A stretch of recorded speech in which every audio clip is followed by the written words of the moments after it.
Hi everyone. Now we're going to see in this class about how to multiply the numbers with 10, hundreds and thousands. Now we take an example of number 24 being multiplied with 10 gives us 240. How do you see that? First the number 24 is placed in the place value of tens units. That you can see that 4 is in the units place and 2 is in the tens place. So after multiplying with 10, what happens? We shift this 4, that is from the units place to the tens place, and the 2 which was in the tens place is shifted to the hundreds place, and we can see that the empty uh, place of the units is filled with 0. So this is the rule. This is how you have to multiply numbers when you multiply with 10, and there's a similar way you have to follow for 100. Now you see that when we multiply 45 with 100, before multiplication we have 5 in the units place and 4 in the tens place. After multiplication we have two zeros here, so for two zeros we have to move these digits 4 and 5 two places.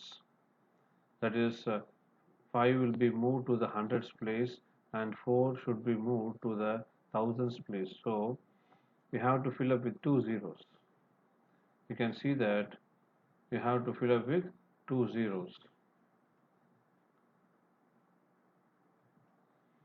because we have 45 is multiplied with 100 gives 4500. So the rule is move the digits two places to the left and fill the empty spaces with 0. This is the rule we have to follow. And now we're going to see how to divide the numbers. For example, we take 24 divided by 10. You can, whenever the division is there, you can see that the result, the answer is going to be less than 24. We have divided 24 by 10, so we get 2.4, which is less than the value 24. And we can compare that. You can see when you multiply, the value increases. First it was 24, and after multiplication you can see the number is 240. There is an increase of number. So after multiplication there will be an increase in the number, and after division there will be a decrease. The value will be decreased in the number. And you can see the 24, when you divide by 10, 24 means it has 2 in the tens place and 4 in the units place. And after that we have the decimal place here. After 4 we have the decimal place. So when you divide by 10, you can see that there is a 1 0.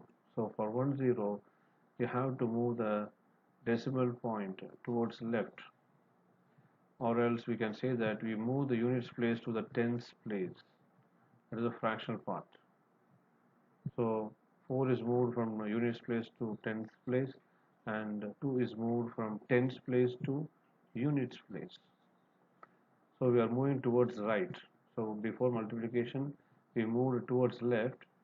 When we move towards left, the value increases, and when we move towards right, the value decreases. This is what we can have to remember. 0.24 divides 10. You can see that the value decreases here. Before it is 0.24, now it is 0.024, which is less than 0.24. So when you divide by 10, so for how many zeros you have to see that. If you have 1 0, you have to move it to one place, and if you have two zeros, we have to move it for two digits and fill the empty places with 0. So that is the rule here. When you divide by 100, all the digits move two places to the right. Similarly, for 1000, you have to move three places to the right. So this is the rule you have to follow when we divide with the numbers. We go to the exercise now. So in question 1, we do the multiplication. 28 into 10. Actually, 28 means 28.0 into 10. That's the meaning. And when you multiply with 10, you can see that the decimal points, that is the decimal point, move towards right one digit, because we have 1 0 here. Also we can say that the number 28 moves towards left. and we have 2 8, and the units place is empty, which will be filled with 0, so we get the answer 280. So this is how you have to multiply the numbers. The next one, we just multiply 0.537 with 10. So in this question we can see that 0.537, the number 5 moves one digit towards the left. So when it is multiplied, the value increases and we get the number 5.37.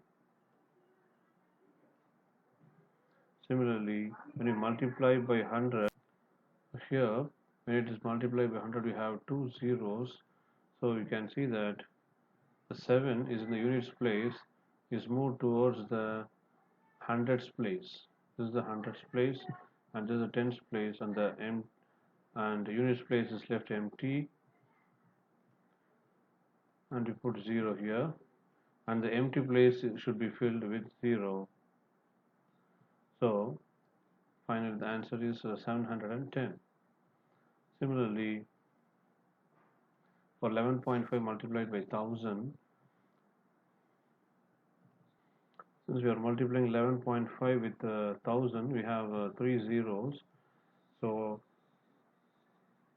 the decimal point moves 3 digits towards the right. That is, the numbers moves towards the left. So I just want you to indicate where is the decimal now. So number, it moves 3 digits because we have 3 zeros. So 1, 2 and 3. So finally the answer is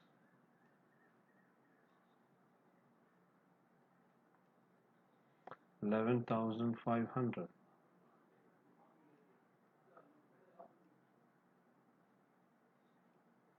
And here we have the decimal. While division, 400 divided by 10, we know that after division the value is going to decrease. So here we can see that it has 1 0, that is divided by 10 means it has 1 0. So the value is going to decrease, and the number is going to move towards right. It means the decimal, for a number of zeros, the decimal is going to move towards the left. So the decimal point comes here. Finally we get the value is equal to 40. 40.0 is nothing but 40.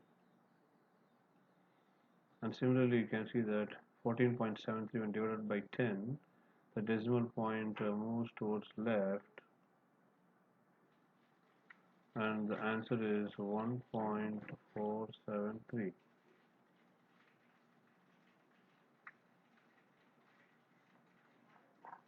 Similarly, when you divide 24 by 10, it means we have the decimal point here.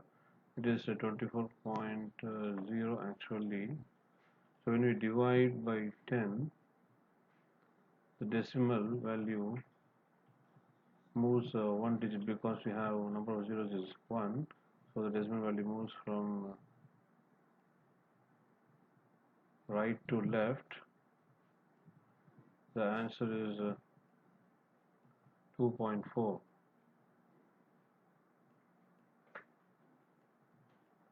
So the answer will be 2.4.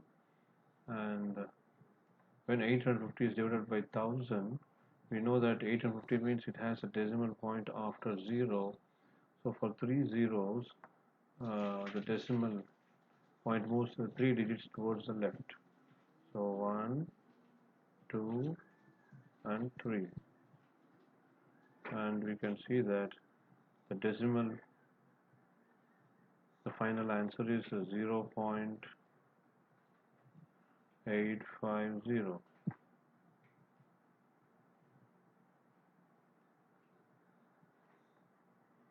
So we have seen that when it is divided by 1000, the decimal value moves from right to left towards 3 digits. So the answer is 0.850.